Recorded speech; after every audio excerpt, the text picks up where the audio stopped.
Թուրքիայի հետ մեր երկխոսությունը ես կարող եմ անկեղծ ասել,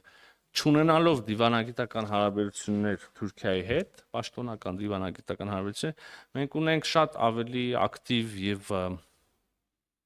գործուն երկխոսություն, քան բազմաթիվ երկրներ, որոնք իրար հետ ունեն դիվանագիտական հարաբերություններ, անշուշտ իրավացի կլինի որևէ մեկը, եթե ասի, որ պետքա ժամանակն ավաղուց արդեն, որ այդ երկխոսությունը շոշափելի արդյունքներ ունենա գետնի վրա, ես եթե որևէ մեկ այդպիսի բան ասի, ինքս կհամաձայնվեմ, իհարկե այդ երկխոսությունը շատ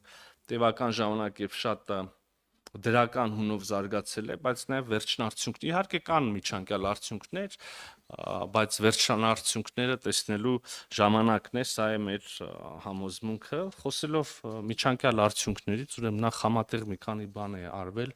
խոսակցություն, երկխոսությունը կա շարունակվում է, բայց նաև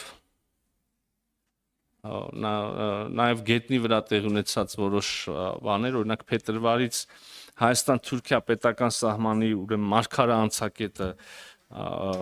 հիմնարարոգվել է, պատրաստ է ուրեմն գործելուն եւ այս անցակետը ամբողջությամբ ուրեմն վերահսկվում է Հայաստանի Հանրապետության սահմանային զորքերի կողմից